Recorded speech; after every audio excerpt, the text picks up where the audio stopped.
Hello friends, welcome to प्रयास of India. उम्मीद है आप सब अपने घरों में होंगे, सुरक्षित होंगे और बहुत अच्छा कर रहे होंगे। पढ़ाई तो ज़रूर ही कर रहे होंगे। आज का जो सेशन है that is very special for you.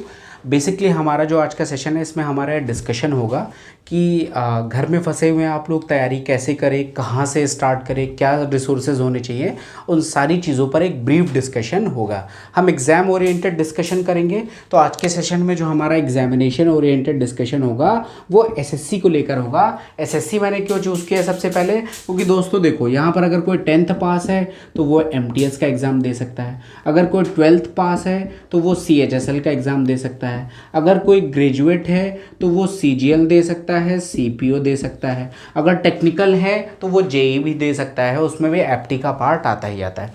That means हर योग्यता ग्रुप वाले बच्चों के लिए कुछ ना कुछ इस एग्जामिनेशन में है। यहाँ पर मिनिमम भी आप नौकरी कर रहे हो तो 20-21 हज़ार रुपये की नौकरी तो यहाँ से शुरुआत हो ही जाती है। यहाँ पर जब आप सीएचएसएल में स्टार्ट करते हो तो वो नौकरी लगभग 30-32 हज़ार रुपये के आसपास की शुरुआत हो रही होती है। जब यहाँ ग्रेजुएट लेवल में अगर आपकी 46 मतलब 4600 ग्रेड पे या इससे ऊपर होती है तो आपकी एक ठीक ठाक सा 55-56 हज़ार रुपये के आसपास की सैलरी स्टार्ट होती है। दैट मीन्स सब कुछ है। तो अब क्या स्ट्रैटेजी होनी चाहिए, ब्रीफ डिस्कशन करेंगे। बट सेशन की शुरुआत करने से पहले एक छोटी सी मोटिवेशनल स्टोरी आप लोगों को बताना चाहूँगा, उसके बाद हम स्टार्ट करते हैं। एक घटना है दैट इज़ 1665 जो 17वीं शताब्दी की घटना है। और उस घटना में भी जो हमारी कहानी है वो कैम्ब्रिज यूनिवर्सिटी का हमारा एक कॉलेज होता था। शायद आप में से कई लोगों ने नाम सुना हो इस कॉलेज का। इस कॉलेज का नाम था ट्रिनिटी कॉलेज। और ये ट्रिनिटी कॉलेज में ये घटना कब की है, 1665 की। और एक भाई साहब पढ़ते थे जिनका नाम आप सब लोग जानते होंगे, दैट इज़ न्यूटन। तो ये यहाँ पर पढ़ते थे। अब दोस्तों उस समय समस्या क्या थी, जैसे अभी हमारे यहाँ कोरोना की महामारी फैली हुई है, पैंडमिक है वो, ठीक है, उसी तरीके से उस टाइम पे वहाँ पर प्लेग फैला हुआ था।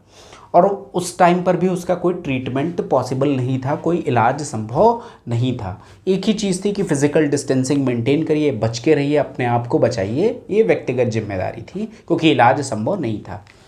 तो इन भाई साहब को भी, चूँकि लंदन में थे, तो इनको वहाँ से छोड़ के जाना पड़ा। ये अपने घर चले गए न्यूटन साहब। और जब ये घर गए तो वहाँ पर लगभग 1 साल का समय, दैट इज़ 1665 से लेकर 1666 तक का समय इन्होंने वहाँ पर अपने घर में, और उसे कहिए कि एकांतवास में, एक संयोग था कि वो एकांतवास में अकेले ही रहे जाकर वहाँ पर। अब दोस्त दिक्कत क्या थी कि भाई वहाँ पर गए तो रिसोर्सेज इनके पास नहीं थे, ना के बराबर रिसोर्सेज थे। कुछ किताबें जो ये लेके गए होंगे, रिसर्च कर रहे थे उस समय वो ट्रिनिटी में, तो अब उन रिसोर्सेज से ही इनको मैक्सिमम आउटपुट देना था। 1 साल रहना था, बहुत लंबा समय था। तो अब इन्होंने किया क्या दोस्तों, यही होता है जो हमारे पास समस्या है, हमारे एक्सक्यूज़ेस होते हैं कि हमारे पास रिसोर्सेज नहीं है, हमारे पास ये किताब नहीं है, हमें क्लासेस नहीं मिल रही हैं, ऐसी बहुत सारे प्रॉब्लम्स होती हैं। लेकिन दोस्तों यहीं से, इसीलिए मैंने न्यूटन की स्टोरी उठाई कि इन्होंने उस टाइम पे जो होता है चिंतन करना, कहा जाता है, एक फ्रेज़ है कि if you can't go outside you can go inside. तो मतलब यह है कि वो अध्यात्म की बात नहीं कहने जा रहा हूँ, मतलब इनके पास जो किताबें थी इन्होंने उनको पढ़ा, 1 बार 2 बार 3 बार 4 बार, चीज़ें रट गई। समय बहुत ज़्यादा था, अकेले थे, किसी से बात करने वाला कोई था नहीं। अब फिर इन्होंने उस पर मनन करना चालू किया, ये सोचना चालू किया कि भाई इन पर क्या हो सकता है, क्या और नई चीज़ें निकल सकती हैं। हर प्रकार से सोचने की कोशिश किया और उस कोशिश का नतीजा क्या है, इस 1 साल में इन्होंने पूरी विज्ञान ही बदल दी। जैसे पहली चीज़ जो गणित में आई, जो हम लोग दोस्त अर्ली कैलकुलस पढ़ते हैं, जो कैलकुलस हम पढ़ते हैं, जब शुरुआती दौर में आई थी तो वो अर्ली कैलकुलस भी यहीं पर न्यूटन ने ही दिया था। या फिर हम जब ऑप्टिक्स में जाते हैं तो जो प्रकाश की शुरुआती खोज हुई है वो भी न्यूटन ने ही किया है। और जो तीसरी जिसने पूरे विज्ञान को बदल दिया था, दैट इज़ वो सेब का गिरना, हम सबको पता है। ऐसा नहीं है कि उससे पहले वो सेब नहीं गिरते थे, या ट्रिनिटी कॉलेज के परिसर में नहीं गिरे होंगे, या दुनिया में कहीं नहीं गिरे होंगे, वो हमेशा गिरते थे, लेकिन कभी गौर नहीं किया। गौर कब किया गया, जब वो अकेले थे, जब वो सोच रहे थे, चीज़ों पे मनन कर रहे थे, तभी उन्होंने देखा कि भाई वहाँ पर एक सेब गिरता है तो क्यों गिरता है। और उसके बाद पूरी विज्ञान बदल के रख दिया इन्होंने, ग्रेविटेशनल थ्योरी दे दी। कहने का मतलब क्या है कि गुरुत्वाकर्षण सिद्धांत यहाँ पर दे दिया। मतलब यह है कि ये एक्सक्यूज़ हमारा कभी नहीं हो सकता दोस्तों कि हमारे पास रिसोर्सेज कम या ज़्यादा हैं, वो हमारी प्रॉब्लम है। जो रिसोर्सेज हैं हम उनका मैक्सिमम यूटिलाइजेशन करके और सफलता तो हम ले ही सकते हैं, ठीक है। तो आपके पास जो भी एलिजिबिलिटी एलिजिबिलिटी ग्रुप हो, उसके अकॉर्डिंग आपको एग्जामिनेशन देखने हैं। अब यहीं पर हम एक प्रॉपर स्ट्रैटेजी आते हैं इन एग्जामिनेशन को लेकर कि दोस्तों हमारी क्या स्ट्रैटेजी होनी चाहिए। तो देखो एसएससी का पेपर हो या कोई भी वनडे एग्जामिनेशन हो, इन जनरल टर्म्स में अगर मैं बात करूं तो 4 मैजिकल सब्जेक्ट है हमारे पास। हमसे क्वांट या फिर हम इसे ये कह सकते हैं कि भाई हमसे मैथ्स तो पूछी ही जाती है, ठीक है, हमसे रीजनिंग पूछी ही जाती है, हमसे इंग्लिश पूछी ही जाती है और हमसे जनरल स्टडीज़ पूछी ही जाती है। इसके सिवा जो कुछ बचता है वो हमारा जीएस ऐसे का पार्ट या ये सब कुछ आता है, उसको भी लेकर हम डिस्कशन करेंगे। लेकिन उसके लिए सबसे पहले आपको एक लेवल तक एग्जामिनेशन में क्वालिफाई करना होगा। तो एक एक चीज़ उठाते हैं। जैसे मैं मैथ्स पढ़ाता हूँ तो मैथ्स की ही स्ट्रेटजी से मैं डिस्कशन कर रहा हूँगा कि भाई मैथ्स का पेपर कैसा आता है, क्या अप्रोच होना चाहिए। तो दोस्तों बहुत सारे मिथ हैं मैथ को लेकर। बहुत सारे बच्चे कहते हैं मेरी मैथ कमज़ोर है, बहुत सारे मिथ हैं। एक एक मिथ का डिस्कशन करते हैं। सबसे पहले ज़रा पेपर की एनालिसिस थोड़ी सी करते हैं कि जो हमारा पेपर आता है ना, मैं थोड़ा सा 25 क्वेश्चन में ना जाके मैं एसएससी टियर 2 से स्टार्ट करूँगा। मोर और लेस वही सिचुएशन, वो 25 क्वेश्चन में भी वही रेशियो होता है। दैट मीन्स अगर ये 100 क्वेश्चन होते हैं एसएससी के टियर 2 में, तो दोस्तों होता क्या है यहाँ पर लगभग 30 क्वेश्चन बहुत ईजी होते हैं। मतलब ऐसे क्वेश्चन जिनमें आपको पेन चलाने की ज़रूरत नहीं होती, ठीक है। इसके बाद लगभग 40 to 50 क्वेश्चन, मतलब कभी ये 35 भी हो सकते हैं, कभी ये 40 भी हो सकते हैं। तो उस हिसाब से वेरिएट करेंगे, वो मॉडरेट क्वेश्चन होते हैं, थोड़े से बेटर, थोड़ी सी लैंग्वेज उनकी अच्छी होती है। और ये आपका 15-20 क्वेश्चन जो भी है, जो भी थोड़ा बहुत इधर चेंज होगा, ये होते हैं गुड क्वेश्चन, या उसे मैं डिफ़िकल्ट वर्ड तो नहीं दूंगा, अपने आप में खतरनाक है, इसे गुड क्वेश्चन कहूँगा मैं, ठीक है। अच्छे क्वेश्चंस होते हैं। अब मतलब क्या है, अब इनको कैसे हम स्ट्रैटेजाइज करेंगे, कैसे तैयारी करेंगे। और किसी भी एग्ज़ाम को निकालने के लिए अगर लड़के ने यहाँ तक की तैयारी कर ली, मतलब उसके इजी क्वेश्चंस और मॉडरेट क्वेश्चंस ये अगर निकलने लगे, तो आधी समस्या सॉल्व है। आप उस दरवाजे पे ऑलमोस्ट इन कर चुके हो जहां से आपका सिलेक्शन होने जा रहा है। बस आपको थोड़ा सा पुश मारोगे तो आप बेहतर रैंक ला पा रहे होगे, ठीक है। मोर और लेस यही सिचुएशन होती है। अब इसमें हम डिस्कस करते हैं कि भाई हमारी स्ट्रैटेजी क्या होनी चाहिए और किसी भी बच्चे के क्या क्या डाउट्स होते हैं, हम उन सारी चीज़ों को ले रहे होंगे। स्ट्रैटेजी दोस्त, आपको एक ही बात याद रखनी है कि आपके लिए आपका गीता, कुरान, बाइबल कुछ भी कह लो, वो सिर्फ क्या है, आपके प्रीवियस ईयर पेपर। मतलब अगर आपने पिछले साल के पेपर्स को सॉल्व कर लिया है तो यकीन जानो दोस्तों, कोई आपको सिलेक्शन से नहीं रोक सकता। मतलब आज भी वो उतने ही रिलेवेंट है, आज भी वो उससे 70-80% क्वेश्चंस आ रहे होते हैं। आपको घूम फिर के 20 किताबों के चक्कर में नहीं परेशान होना चाहिए, आपको इन पे स्टक रहना चाहिए। इनकी तैयारी को आपको बहुत अच्छे से करना चाहिए। इस बार के अगर मैं पेपर देख लूँ, जो 3 से लेकर 9 मार्च तक एसएससी सीजीएल ने लिया, 18 शिफ्ट, एक भी क्वेश्चन ऐसा नहीं था जो कि प्रीवियस ईयर में ना पूछा गया, not even a single question. 3 दिनों में आपका CHSL का पेपर हुआ, दैट मीन्स 9 शिफ्ट, एक भी ऐसा क्वेश्चन नहीं था जो कि प्रीवियस ईयर में ना हो। दैट मीन्स अल्टीमेटली टियर 1 तो सब कुछ यहीं से आता है, टियर 2 में वो कोई 10, 15, 20 क्वेश्चन आएंगे। और जब आप इन पे इतना आपका कमांड होगा तो वो 15-20 क्वेश्चन में भी आप इस स्थिति में होंगे कि कुछ क्वेश्चन तो डायरेक्ट कर पाओगे, खुद से ही कर पाओगे। तो अब इसकी स्ट्रैटेजी कैसे होगी वो समझते हैं। जैसे मान लो दोस्तों, आपने मान लो कि परसेंटेज एक चैप्टर पढ़ डाला, तो पढ़ने के लिए जैसे आपने जो वीडियोस देखे होंगे, उन वीडियो में तो आपकी लिमिट है दोस्त कि मैंने कराए होंगे 20 क्वेश्चन, 30 क्वेश्चन, ऐसे ही कुछ क्वेश्चंस कराए होंगे। कुछ आपको क्लास शीट दे दी जाएगी, उसमें भी 40, 50, 60 क्वेश्चन होंगे। कुल मिला के अगर आप ये सोच रहे हो कि 20-30 क्वेश्चन क्लास में कर लिए और 40-50 क्वेश्चन शीट के कर लिए, आपका चैप्टर तैयार होगा, तो ये थोड़ा सा भ्रम है। ऐसा नहीं है दोस्त। हमारी लिमिट है कि हम टाइप ऑफ क्वेश्चंस कवर करते हैं। दैट मीन्स हम जब पढ़ाते हैं तो हमारा ये उद्देश्य होता है कि कोई भी टाइप नहीं छूटना चाहिए, ठीक है। और शीट भी बनाते टाइम इसी बात का ध्यान दिया जाता है कि भाई टाइप नहीं छूटने चाहिए। बट दोस्त, सिलेक्शन अगर इतना आसान होता कि 80 क्वेश्चन एक चैप्टर के पढ़ लो और सिलेक्शन हो जाए, तो फिर तो बेरोजगारी नहीं होती, हर आदमी नौकरी ले गया होता। दैट मीन्स कुछ और करना पड़ेगा। तो इसके बाद आपका जब आपने ये कर लिया, आपने अपनी शीट कर ली, तो उसके बाद अब आपको स्टार्ट करना है क्या, अपना प्रीवियस ईयर पेपर्स। अब प्रीवियस ईयर पेपर्स में है क्या आपके पास, हर चैप्टर में आपके पास 300 से लेके 500 के बीच में क्वेश्चंस होंगे। किसी में 300 होंगे, किसी में 350 होंगे, किसी में 400 होंगे, जो भी हो चैप्टर्स आपको उनको स्टार्ट करना है। कैसे स्टार्ट करना है जरा डिटेल में देखते हैं दोस्तों। जब आप करोगे पहली बार उन किताबों को पहली बार सॉल्व करोगे तो हो सकता है, मैं मान ले रहा हूँ कि एक चैप्टर में 350 क्वेश्चन है, ठीक है। जब आपने किया, आप बहुत अच्छे से पढ़ रहे हो, डेली टाइम दे रहे हो मैथ्स को, आप डेली मान लो कि 50 क्वेश्चन करते हो, दैट मीन्स आपको कितने दिन लग रहे होंगे, 7 दिन लगेंगे एक चैप्टर करने में। एक चैप्टर करने में आपको 7 दिन लगे, आपका चैप्टर कंप्लीट हो गया। इस चैप्टर को करने के दौरान दोस्तों मोस्टली जो प्रीवियस ईयर्स अवेलेबल हैं हमारे पास मार्केट में, उनमें क्या है कि आपको सोल्यूशन दे रखा होता है, वहाँ से आप सोल्यूशन देखिए।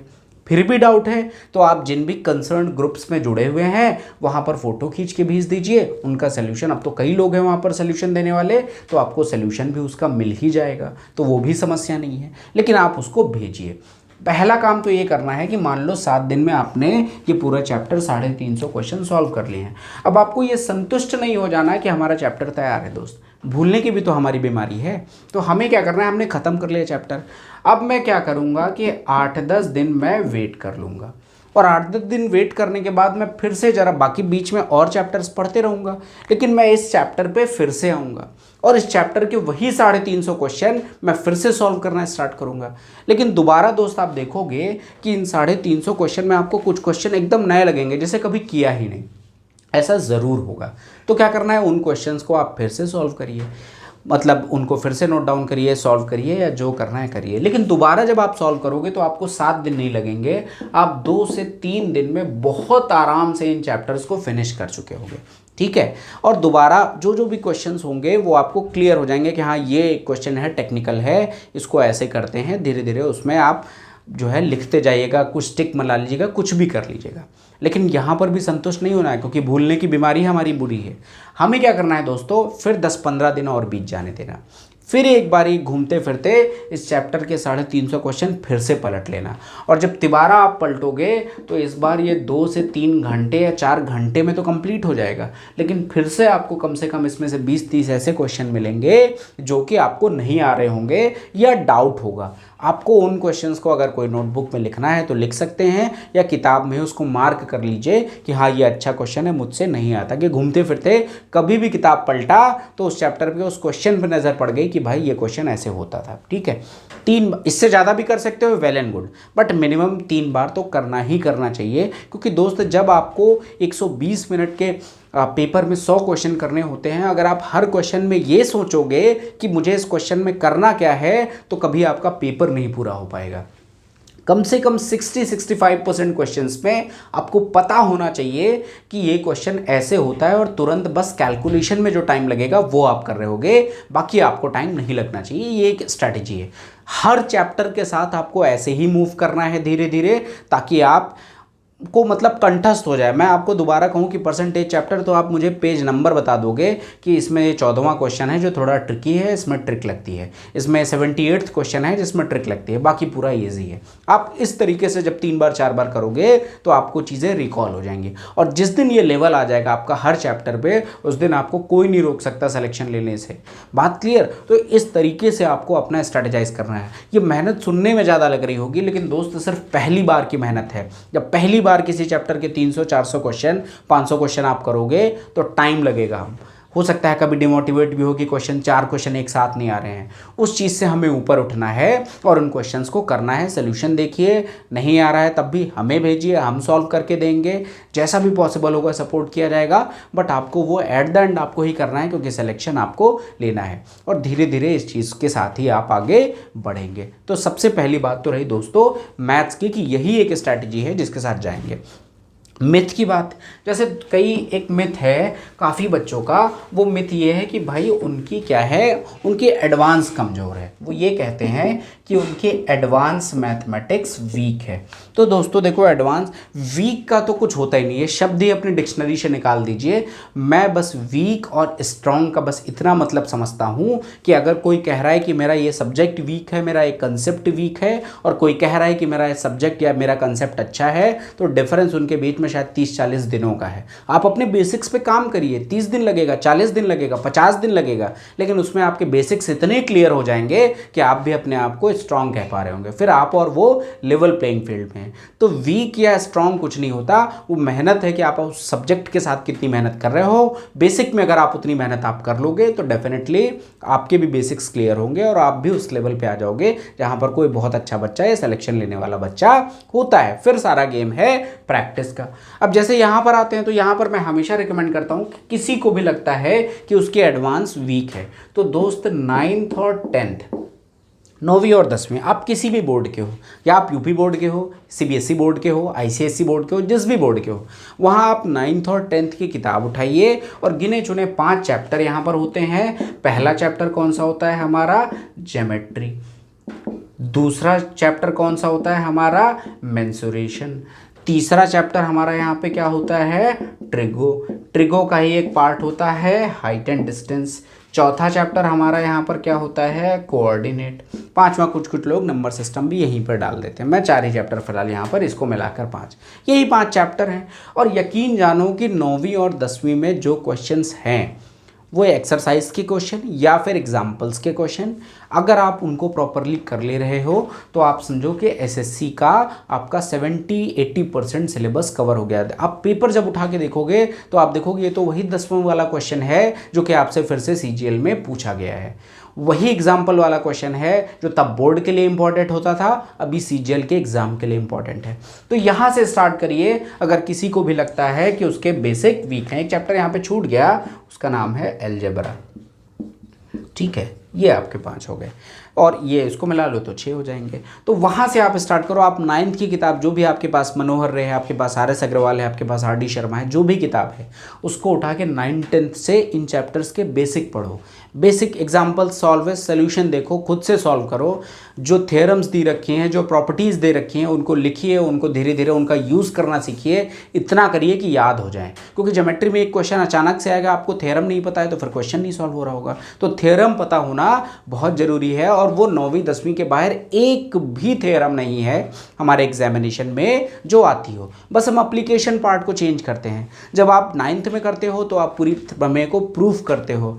जब हम सीजीएल का पेपर देते हैं तो हम कहते हैं कि प्रूफ तो करना नहीं है, उसका एप्लीकेशन पार्ट देखो क्या कह रहा है, उसको तुरंत लगा के कम से कम समय में आंसर दे दो, वो प्रैक्टिस से आएगा। बट बेसिक वीक है तो वहाँ पर स्टार्ट करो। ये मिथ है। सिर्फ आप अगर एक एक चैप्टर एक एक हफ्ते के लिए भी रखोगे, जो 9वीं में जो आप ऑलरेडी पढ़ के आए हो, आपको बहुत ज़्यादा नया कुछ नहीं देना है, तो उसको पढ़िए। डेफिनेटली एक टाइम के बाद आपकी एडवांस भी अच्छी हो जाएगी। तो ये स्ट्रेटजी आप अपनाइए। जो डाउट्स अगर वो 9वीं की किताब में डाउट्स आ रहे हैं तो वो डाउट आप हमें भेजो। और एक बात जरूर कहूँगा, वो मैं अक्सर देखता हूँ ग्रुप्स में, आप लोग रीजनिंग के क्वेश्चंस भेजते रहते हैं या कुछ भी मैथ्स के क्वेश्चन, ये व्हाट्सएप वाले क्वेश्चन सिलेक्शन नहीं दिलाते।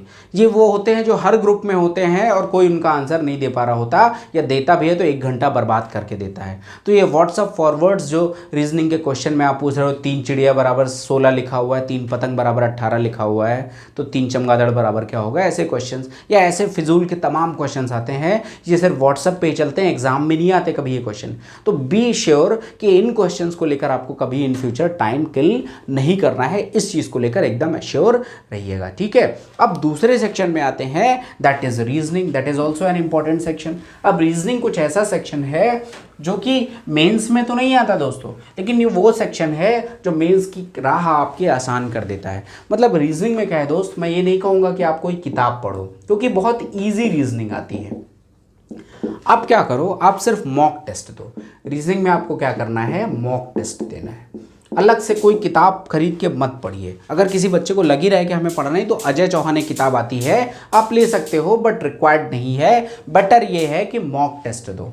और रीजनिंग चूंकि टीयर 1 में आती है तो टीयर 1 के हिसाब से मॉक टेस्ट दो। उसमें से 25 क्वेश्चन होते हैं, मैं जानता हूँ भाई। उसमें सीरीज आता है, उसमें कोडिंग डिकोडिंग आता है, उसमें ऑड वन आउट आता है, उसमें ब्लड रिलेशन आता है, उसमें डायरेक्शन सेंस टेस्ट आता है, उसमें मैट्रिक्स आती है, सिलॉक्स आता है, सर्चन रीजन आता है। ऐसा कुछ भी नहीं आता जो नया हो, जो कठिन हो। सिर्फ प्रैक्टिस की बात है।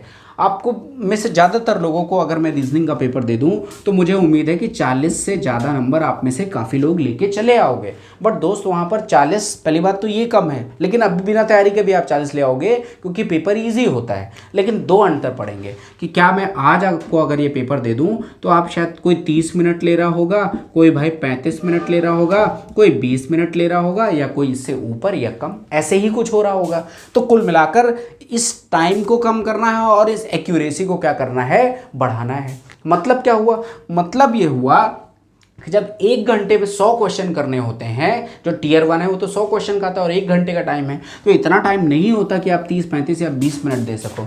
वहाँ पर आपको जो ये पेपर करना है दोस्तों, वो तो मैक्सिमम से मैक्सिमम 12-13 मिनट में ही करना है। तो इसको प्रैक्टिस इतने ज़्यादा मॉक दे डालो।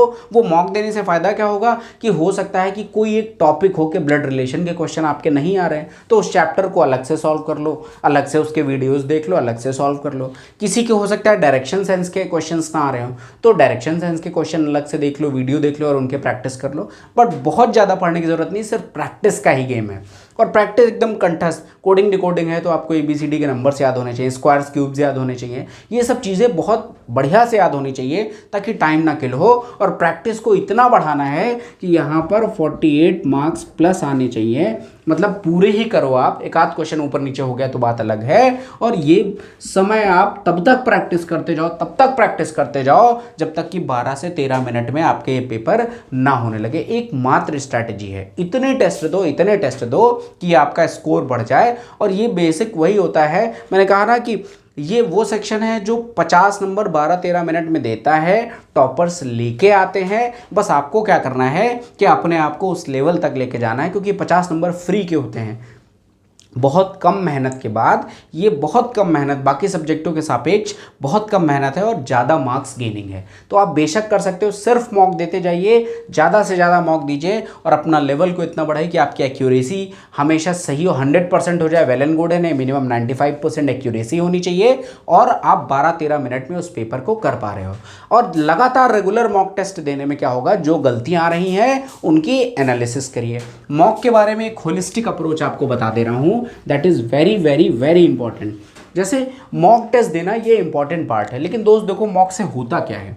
अगर आप मॉक टेस्ट दे रहे हो तो दो फायदे हैं। पहला, आपकी क्या बढ़ेगी, स्पीड बढ़ेगी। बस मॉक टेस्ट देने से आपकी स्पीड बढ़ेगी। दूसरे फायदे के लिए आपको दूसरी मेहनत भी करनी पड़ेगी। और दूसरी पार्ट होती है दोस्त, अगर आप इसकी एनालिसिस कर रहे हो कि नहीं कर रहे हो।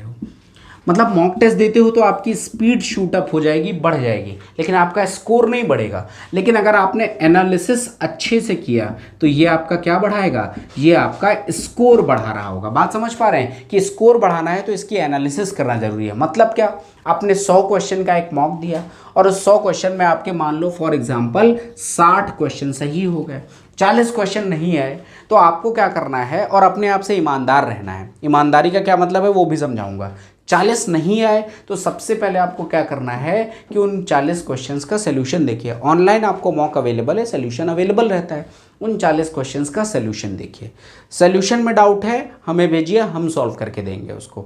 बहुत बड़ा सलूशन दे रखा है, छोटा हो सकता होगा, हम देंगे, आप हमको भेजिए। लेकिन वो उन क्वेश्चंस को सलूशन देखिए।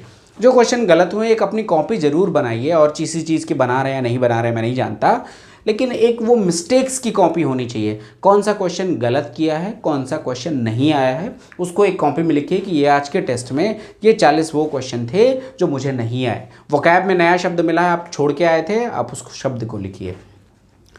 कोई आपसे ग्रामेटिकल एरर हुआ है तो उस रूल को लिख लीजिए। मैथ्स में कोई क्वेश्चन नहीं आया तो उस क्वेश्चन और उसका सलूशन खुद से एक बार देखने के बाद करने की कोशिश करिए। रीजनिंग में कोई कंसेप्ट नहीं आया है तो उसको देखिए, लेकिन उसको लिखिए, क्योंकि जब आप 10, 20, 30 टेस्ट दे लोगे तो देखोगे आपके पास जो मिस्टेक्स की किताब है वो भर जाएगी, और वो उनको इतना रिवाइज कर लो कि दोबारा जीवन में कभी वो मिस्टेक नहीं होनी चाहिए। जब तक आप एनालिसिस नहीं करोगे दोस्तों, तब तक आपका स्कोर नहीं इंक्रीज होगा। अल्टीमेटली एनालिसिस है जो मैटर करती है, इससे सिर्फ आपकी स्पीड बढ़ रही होगी। अब कई बच्चों का डाउट ये होता है कि जब मेरा सिलेबस कंप्लीट होगा तब मैं करूंगा, तो ये एक मिथक है। ये भी मिथ है कि मेरा सिलेबस एक दिन कंप्लीट होगा और तब जाकर मैं मॉक दूंगा। दोस्तों वो दिन कभी नहीं आएगा कि आपका सिलेबस कंप्लीट हो, कभी नहीं आएगा। आपको मॉक, आप जिस भी लेवल पे हो, जितनी भी तैयारी है, आप मॉक देना स्टार्ट करो। जो गलतियां हैं उनका सलूशन देखो, समझ में आएगा। नहीं आता हमको भेजिए, लेकिन आप अभी से, वो दिन उस दिन नहीं आएगा कि आपका ग्रेजुएशन हो जाएगा, या अगर नहीं हुआ है तो, या आपका सिलेबस कंप्लीट होगा तब आप दोगे तो फिर सिलेक्शन नहीं हो पाएगा। सिलेक्शन लेना है तो अभी से तैयार रहिए। जैसे सीजीएल 2017 की मैं बात करूं, एक बच्चा है, अब उसने ग्रेजुएशन पूरा किया 2017 में, 2017 में ही सीजीएल का पेपर दिया और रैंक भी 17वीं आई। एक एग्जाम्पल। एक दूसरा एग्जाम्पल जिसे शायद हम आपको इन फ्यूचर मिलवा भी पाएँ, उस बच्चे का ये था कि सर कहीं नौकरी नहीं लगी, कोई ऑप्शन नहीं था, और अंग्रेजी में मेरे कभी डबल डिजिट में नंबर नहीं आते थे, मतलब 50 में 10 नंबर या इससे ज़्यादा नहीं आते थे, इससे कम आते थे। एक वो लड़का आज 6 नौकरियां लेके बैठा हुआ है, सब में सिलेक्शन लेके बैठा हुआ है। तो एग्जाम्पल्स हैं। ऐसे भी बच्चे हैं जिन्होंने इंटरमीडिएट के बाद बीए किया। तो ये मिथ जो कहते हैं कि सिर्फ बीटेक वाले ही कुछ कर रहे हैं, that is quite not possible. जो मेहनत करेगा उसका सिलेक्शन होगा। तमाम बीए के ऐसे बच्चे हैं जो कि रैंक अच्छी लेके आ रहे हैं। 2018 में वो हाईएस्ट स्कोरर हैं, 600 में से 580 या 581 नंबर हैं, जो शायद टॉप 50 या टॉप 100 में उनकी रैंक आ रही होगी। दैट मीन्स ये सब तो कहने वाली बातें हैं कि उसका बैकग्राउंड था या नहीं था। मैं अभी भी कह रहा हूँ कि बैकग्राउंड होना या ना होना ये सिर्फ 30, 35, 40 दिनों का फ़र्क है और कुछ नहीं। तो यहाँ पर रीजनिंग के लिए दोस्त आपको यही करना है, ज़्यादा से ज़्यादा मॉक देने हैं, एक्यूरेसी पे ध्यान देना है, और जो गलत हो रहा है उसका एनालिसिस करिए। कोई चैप्टर बार बार गलत हो रहा है, पूरा चैप्टर उठा के पढ़ो और तब तक प्रैक्टिस करो जब तक कि 48 या 50 नंबर आने लगे और 13 से 14 या 12 से 13 मिनट में ना हो रहा हो। एकमात्र स्ट्रैटेजी है, क्योंकि इजी सेक्शन है और टारगेट यही होना चाहिए कि पूरे के पूरे 50 में 50 नंबर आपके आ रहे हों। तीसरी जो चीज़ आती है, जो सबसे ज़्यादा बच्चों के लिए दिक्कत जो कहते हैं, वो आती है इंग्लिश। अब दोस्तों इंग्लिश भी कोई कठिन नहीं है। मैंने बताया तो कि एक बच्चा जिसके डबल डिजिट में कभी नंबर नहीं आए, 8 नंबर आ रहे हैं, 9 नंबर आ रहे हैं, 10 नंबर आ रहे हैं, वो लड़का टॉप कर रहा है एग्ज़ाम। दैट मीन्स कि बिल्कुल अचीवेबल टारगेट है, किया जा सकता है। भाई देखो इसमें क्या है कि इंग्लिश दो तरीके की आती है। एक दोस्त आपके लिए आता है एक नॉन ग्रामेटिकल पार्ट, मतलब जिसमें ग्रामर का एज सच यूज नहीं होता, तो एक नॉन ग्रामेटिकल पार्ट आता है और दूसरा आपका ग्रामर का पार्ट आ रहा होता है। तो सबसे पहले मैं नॉन ग्रामेटिकल पार्ट से स्टार्ट करूंगा। इसी में नॉन ग्रामेटिकल प्लस मैं इसको लिख दे रहा हूं कि ये क्या होना चाहिए, रीडिंग स्किल, मतलब आपकी रीडिंग स्किल अच्छी होनी चाहिए।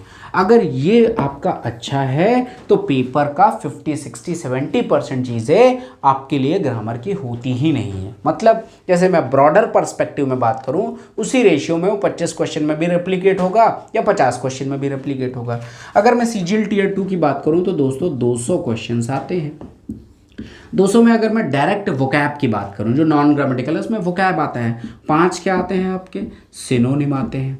5 क्या आते हैं आपके, एंटोनिम आते हैं। 5 क्या आते हैं आपके, स्पेलिंग एरर आ रहे होते हैं। 5 आपके क्या आते हैं, 5 नहीं 10 आ रहे होते हैं आपके, वन वर्ड सब्स्टिट्यूशन आ रहे होते हैं, और 10 लगभग आपके ईडियम्स आ रहे होते हैं। ये तो डायरेक्ट वोकैब आती है। 5, 5, 10, 5, 15, 10, 25, 10, 35। दैट मीन्स ये 35 क्वेश्चन दोस्तों आपका किसका रोल है, सीधा सीधा वोकैब का रोल है। और ये डायरेक्ट वोकैब है। इनडायरेक्ट वोकैब भी आती है। इनडायरेक्ट वोकैब कैसे, इनडायरेक्ट का मतलब जो क्लोज टेस्ट आता है आपके पेपर में, उसमें भी 1-2 क्वेश्चन ऐसे होते हैं जो कि आपके वो इनडायरेक्ट वोकैब मतलब वोकैब के बेस्ड पे होते हैं। मतलब कोई मीनिंग होगी जिसके बेस्ड पे वो क्वेश्चन का आंसर आ रहा होगा। जो आपका रीडिंग कॉम्प्रिहेंशन आ रहा आता है उसमें भी सेम चीज़ होती है कि हर आरसी में 1 या 2 क्वेश्चन ऐसे होते हैं जो वोकैब पे बेस्ड होते हैं। तो इसलिए 35 तो सीधे क्वेश्चन आते हैं, और इसको करने में टाइम कितना लगता है, 2 चीज़ें फ़ायदे हैं इसके कि 5 मिनट का टाइम लगा और पूरे के पूरे 35 नंबर मिल गए। और वोकैब को करने का तरीका क्या होना चाहिए दोस्तों, तो ये कोई एक दिन में करने वाला काम नहीं कि आप एक दिन में कर लोगे। इसको करने का बड़ा सिंपल तरीका है, आप डेली 15 से 20 वर्ड तैयार करो।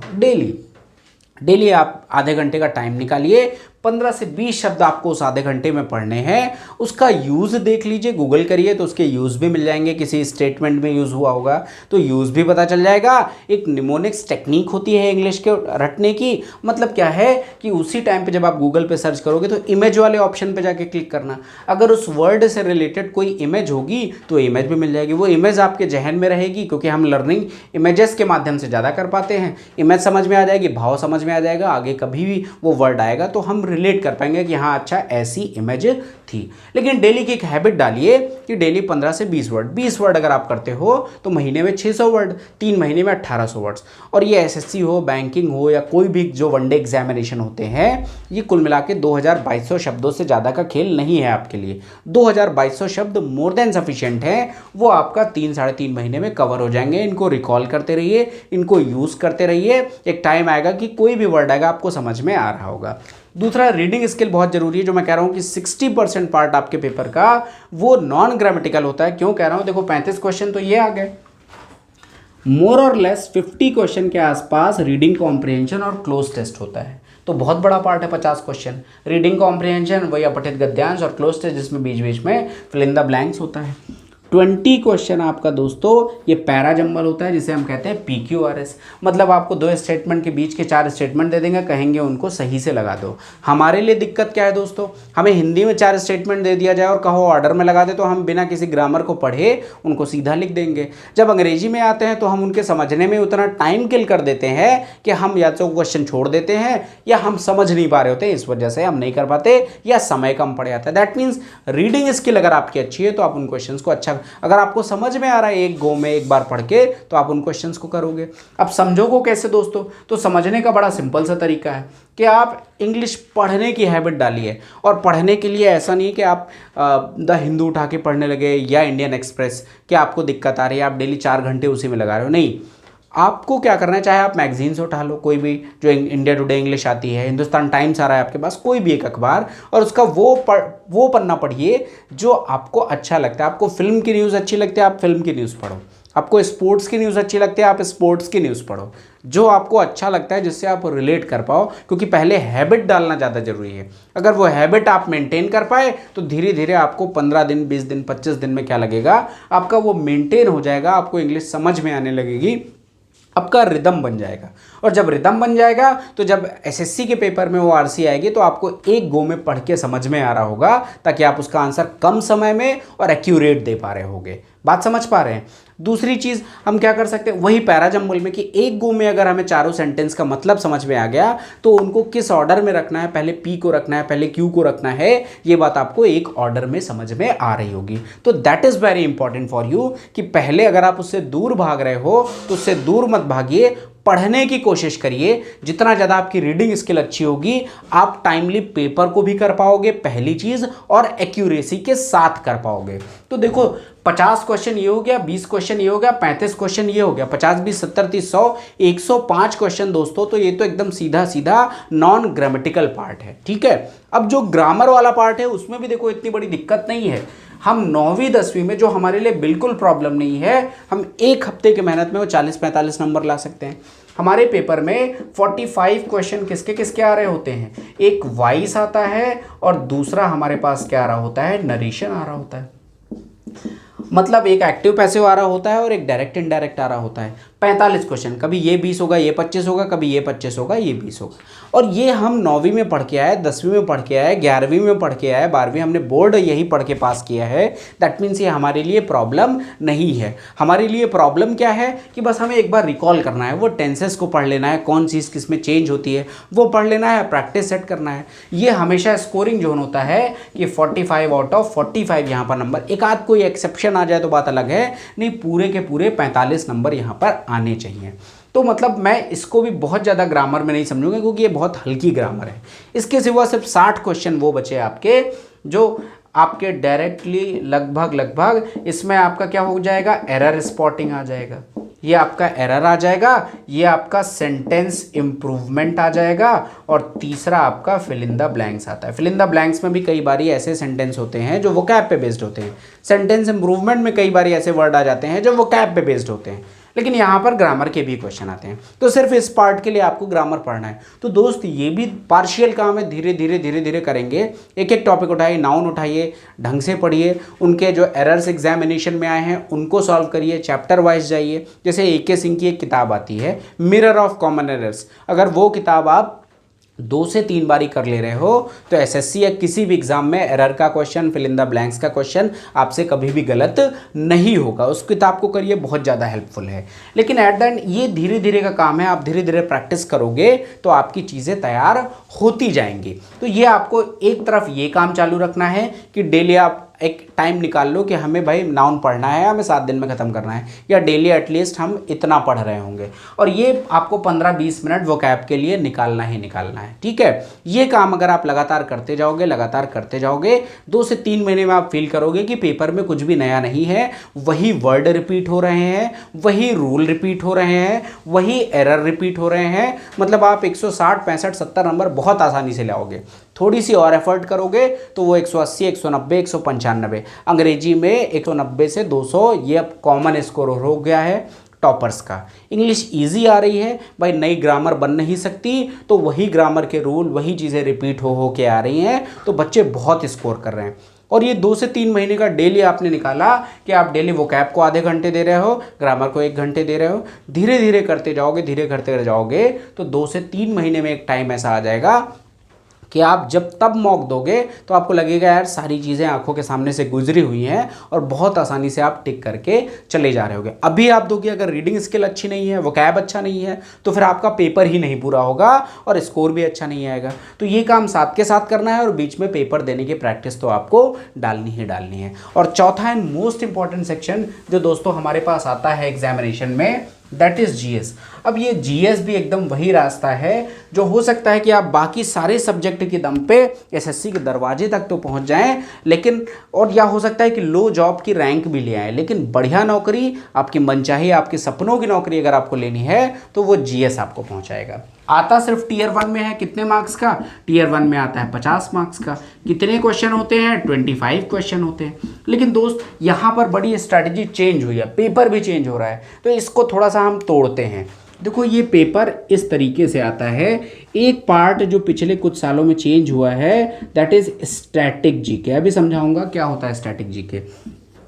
दूसरा पार्ट आता है करंट अफेयर्स और तीसरा पार्ट आता है ट्रेडिशनल।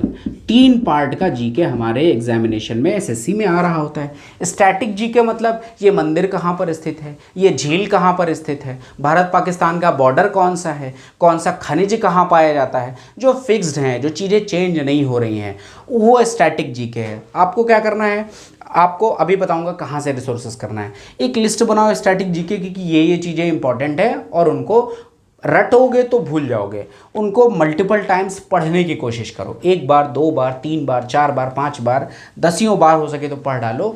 बस पढ़ोगे, पढ़ते जाओगे तो काफ़ी हद तक चीज़ें याद हो जाएंगी। बाकी एग्जामिनेशन में जब 4 ऑप्शन होंगे, आप 10 बार 8 बार 7 बार पढ़ के गए हो तो ऑप्शन देखकर एलिमिनेट कर पाओगे, सही आंसर दे दोगे। करंट अफेयर्स डेली का काम है। जैसे मैं वोकैब के लिए कह रहा हूँ कि डेली आपको 15 से 20 मिनट या आधे घंटे देने हैं, करंट अफेयर्स डेली 10 मिनट भी दे लोगे काम चलेगा, क्योंकि एक दिन के करंट अफेयर्स में 10 मिनट से ज़्यादा का कुछ नहीं होता। आपके एग्जामिनेशन में चूंकि फैक्चुअल आता है, 1 लाइनर आता है, कोई एनालिसिस पार्ट नहीं आता, तो आपको बहुत ज़्यादा एनालिसिस में समय नहीं देना है। कोई भी एक सोर्स उठाइए, वहाँ से डेली का करंट अफेयर्स कवर करिए। हमारी क्या आदत होती है, हम सोचते हैं कि एग्जामिनेशन से पहले एक कोई लेके आएंगे 6 महीने या साल भर का कंपाइलेशन और उसको रट लेंगे और काम हो जाएगा। दोस्त ऐसे होने को हो सकता है, बट थोड़ा सा डिफिकल्ट है, आपको याद करने में भी दिक्कत आएगी। अगर आप डेली करंट अफेयर्स कर रहे होगे, 10 मिनट 15 मिनट अगर आप डेली दे लोगे तो वो पाइल अप नहीं होगा आपके लिए, आपको याद करने में, रिकॉल करने में आसानी नहीं होगी। 5-6 दिन पढ़ो, 7वें दिन उन सबको जो 6 दिन में पढ़ा है एक बार ही देख लो, बात खत्म हो गई। फिर अगले 1 वीक पढ़ो, उनको 1 दिन में रिकॉल कर लो। फिर 1 वीक पढ़ो, ऐसे ही महीने के 4 हफ्ते में 4 बार रिकॉल करो, फिर 1 दिन रखो कि पूरे महीने का रिकॉल कर लो। काफ़ी हद तक करंट अफेयर्स ऐसे तैयार हो जाएगा और इसके लिए बहुत एक्स्ट्रा टाइम नहीं देना आपको, वही 10 मिनट आप daily they low, that is more than sufficient है। अब जो आता है ट्रेडिशनल और इनको कैसे मिक्स करें, तो दोस्तों मैं बड़ा खुद ही ट्रेडिशनल अप्रोच बता रहा हूँ, बट ये वर्क करता है। कई टॉपर्स की स्टोरी के साथ बता रहा हूँ ये बात कि आप ल्यूसेंट को उठाओ और दूसरी बुक अगर आप पढ़ने में सक्षम हो हिंदी तो घटना चक्र, अदरवाइज आप किरण भी ले सकते हो जो एक्सप्लेनेशन के साथ आता है। दोनों में से कोई किताब ले लो। अब क्या करो कि ल्यूसेंट मान लो उठाया आपने और ल्यूसेंट में मान लो आपने साइंस पढ़ना चालू किया, तो साइंस में मान लो आपने बायो पढ़ना चालू किया और बायो में मान लीजिए आपने सेल पढ़ना चालू किया। तो आपने एक चैप्टर है सेल जो ल्यूसेंट से उठाया, बस फैक्ट उसको 2 बार 3 बार ही पढ़ डालिए। उसके बाद क्या करिए, घटना चक्र या किरण जो भी प्रीवियस ईयर पे बेस्ड हो जिसमें एक्सप्लेनेशन प्रॉपर हो उस पे जाकर सेल चैप्टर के क्वेश्चंस को खुद से सॉल्व करिए। आप 30%, 40%, 50% क्वेश्चंस खुद से सॉल्व कर पाओगे, बाकी क्वेश्चन स्किप होंगे। अच्छा क्या है इस किताब में कि प्रॉपर एक्सप्लेनेशन आपको दे रखा है हर क्वेश्चन के नीचे, उसका एक्सप्लेनेशन पढ़िए 1 बारी 2 बारी। तो क्या होगा, इधर से आपने उसका स्टैटिक 1 लाइनर पार्ट पढ़ लिया, इधर से उसका डिस्क्रिप्टिव पार्ट पढ़ लिया। धीरे धीरे अगर आप ये चीज़ करते गए हर पार्ट के लिए, चाहे वो बायो हो या फिजिक्स हो या केमिस्ट्री हो या हिस्ट्री हो, ज्योग्राफी हो, दोनों को मिक्स करते जाओगे, काफ़ी हद तक चीज़ें तैयार हो जाती हैं। जीएस अपने आप में बहुत वास्ट है। अब एसएससी में उतना टाइम दिया जाए या ना दिया जाए ये भी एक प्रॉब्लम है, क्योंकि मैथ्स पढ़नी है, इंग्लिश पढ़नी है। तो ये एक आसान तरीका आपको बता रहा हूँ कि दोनों को मिक्स करके पढ़ोगे तो ज़्यादा आसान हो जाएगा चीज़ें। और याद मत करो 10 बार, 8 बार, 12 बार, जितने बार पढ़ सकते हो उनको पढ़ने की कोशिश करो, धीरे धीरे खुद ही आपको याद होती जाएंगी। अब यहाँ पर प्रायोरिटाइज कैसे करना है, दैट इज ऑल्सो इंपॉर्टेंट कि भाई हमारी प्रायोरिटी क्या होगी। तो मैंने आपको बताया ना कि आपके लिए गीता, कुरान, बाइबल सब कुछ आपका प्रीवियस ईयर पेपर है। दैट मीन्स करना क्या है, करना यह है कि जो ट्रेंड एनालिसिस है पेपर की वो करना ज़रूरी है। जैसे जो लेटेस्ट ट्रेंड चल रहा है दोस्तों, वो क्या है कि 25 क्वेश्चन आते हैं और इस 25 क्वेश्चन में 5 से 6 क्वेश्चन ये मिनिमम है, इससे ज़्यादा भी हो सकता है। 5 से 6 क्वेश्चन मेरे पास करंट अफेयर्स के आते हैं, तो 5 से 6 क्वेश्चन मैंने करंट अफेयर्स के। अगर मैं स्टैटिक देखूं जो इस साल का डेटा है तो 5 से 6 स्टैटिक पार्ट आया है। यहीं पर मैं तीसरी पार्ट साइंस को भी ऐड कर दे रहा हूं कि मोर और लेस इस बार बड़ा चेंज हुआ है, लेकिन आइडियल अब आप मेजर एग्जामिनेशन को अगर कवर करोगे तो साइंस ज़्यादा रहती है। पहले ये 10 क्वेश्चन, 12 क्वेश्चन या 8-9 क्वेश्चन रहती थी, अभी भी ये 3, 4, 5 से क्वेश्चन, 3 से लेके 5 के बीच में क्वेश्चन रहते हैं। दोस्त देखो, अगर हमने कम मेहनत भी की, हम डेली का करंट अफेयर्स कर रहे हैं 5 से 6 क्वेश्चन। स्टैटिक की एक लिस्ट बनानी है, प्रमुख मंदिर, प्रमुख पर्वत, प्रमुख झील, प्रमुख नदियां, प्रमुख वायसराय, प्रमुख अनुच्छेद, जो भी स्टैटिक है, जो आप ल्यूसेंट आप जब पढ़ रहे होगे तो वह स्टैटिक पार्ट वैसे भी काफ़ी हद तक तैयार हो जाएगा। 5 से 6 क्वेश्चन देता है। और साइंस अगेन, पहले इसका वेटेज ज़्यादा था, बट साइंस को आप ज़्यादा वेटेज अभी भी दीजिएगा। कभी भी एग्जाम चेंज होगा तो साइंस बढ़ेगी। आप लोग में से बहुत सारे लोगों को एनटीपीसी देना होगा, अगेन वहाँ लगभग 15-20 क्वेश्चन के आसपास साइंस आएगी, तो that will play an important role. तो आपको उस चीज़ को भी देखना है कि साइंस को थोड़ा सा पहले गो में ज़्यादा पढ़िएगा। पेपर के एनालिसिस का फ़ायदा ये है, जैसे फॉर एग्जांपल आपकी पेपर की एनालिसिस है तो आप हिस्ट्री देखोगे तो भाई हिस्ट्री में मॉडर्न हिस्ट्री हमसे ज़्यादा पूछी जाती है, फर्स्ट थिंग। सेकंड, अगर मिडेवल में गए तो आप देख लो कि बुद्धिज्म, जैनिज्म, सूफिज्म से आपके ज़्यादा क्वेश्चन आए हुए हैं मोस्ट ऑफ द टाइम। तो ये चीज़ आपको देखनी है, वो एक ट्रेंड एनालिसिस होनी चाहिए। जो इंपॉर्टेंट सेक्शन है जो एग्जामिनेशन में थ्रू आउट द टाइम आते रहे हैं, आपको उनको पहले गो में कवर करना है। और जिनसे, जैसे वर्ल्ड ज्योग्राफी बहुत कम आती है एसएससी के पेपर में, तो आप वर्ल्ड ज्योग्राफी बाद में भी पढ़ेंगे चलेगा। लेकिन जो जैसे इकोनॉमिक्स है तो उसमें मार्केटिंग अगर आपने पढ़ लिया, आपने बैंकिंग पढ़ लिया, आपने monetary policy and fiscal policy पढ़ ली, तो मान के चलो कि 3 क्वेश्चन 4 क्वेश्चन आएंगे तो 2 या 3 क्वेश्चन आपको यहीं से मिल जाएंगे, इन्हीं 4 टॉपिक से मिल जाएंगे। तो ये जब आप प्रीवियस ईयर मल्टीपल टाइम्स करते हो तो ये एनालिसिस आपकी भी हो जाती है कि हमें क्या पढ़ना है, क्या छोड़ना है, किसको पहली प्रायोरिटी में रखना है। लेकिन करंट अफेयर्स डेली करते रहो, स्टैटिक की लिस्ट बना लीजिए, इंपॉर्टेंट चीज़ें उनको धीरे धीरे पढ़ के रिवाइज करके रटते रहिए। और बाकी जो आपका साइंस पढ़ने का तरीका, जीएस पढ़ने का तरीका है, एक बार साइंस में उठाओ, पहले बायो ख़त्म करो, फिर फिजिक्स ख़त्म करो, फिर केमिस्ट्री ख़त्म करो। सेम चीज़ हिस्ट्री में आओ तो पहले मॉडर्न ख़त्म कर लो, मिडेवल में कुछ पार्ट पहले ख़त्म कर लो। सेम चीज़ ज्योग्राफी में आओ तो सबसे पहले इंडियन ज्योग्राफी ख़त्म कर लो, फिर उसका स्टैटिक पार्ट भी साथ के साथ ही ख़त्म कर लीजिए। या फिर पॉलिटी में आए तो जो इंपॉर्टेंट चीज़ें हैं कि भाई fundamental rights, fundamental duties, emergency provision, president, prime minister, CAG, ये इंपॉर्टेंट हैं, अक्सर पूछे जाते हैं। या अगर रिसेंट न्यूज़ में कुछ ऐसा आया हो कि आर्टिकल को लेकर कुछ चीज़ आई हैं तो उनको भी देख लीजिए, वो आपका करंट अफेयर से कवर ही होगा। तो उस तरीके से अब प्रायोरिटाइज करिए कि हमें कौन सा पार्ट पहले पढ़ना है। तो वो कहीं ना कहीं आपके एग्जामिनेशन में लेस एफर्ट में आपको ज़्यादा नंबर दे रहा होगा। यहाँ पर एक बच्चा है, इसमें सबसे ज़्यादा वेरिएशन होता है। मतलब एक बच्चा यहाँ आपको ऐसा भी मिलेगा जो 50 में 8 या 10 नंबर लेके आ रहा है, और एक बच्चा ऐसा भी मिलेगा जो 40 से 50 के बीच में लेके आ रहा है। बहुत ज़्यादा वेरिएशन है। ये स्मार्ट, क्योंकि इसमें फ़ायदा क्या है इसमें कि आपको 5 मिनट लगते हैं 50 नंबर लाने के लिए।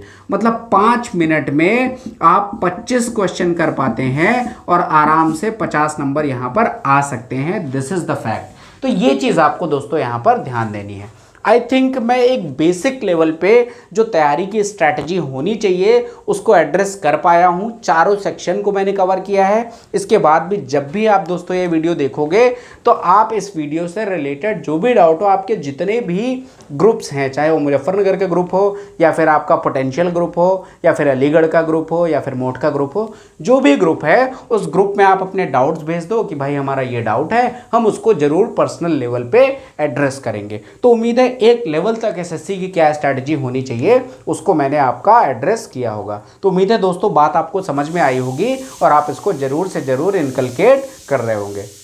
तो okay friends, thanks for watching this session. घर पर रहिए, सुरक्षित रहिए और पढ़ते रहिए।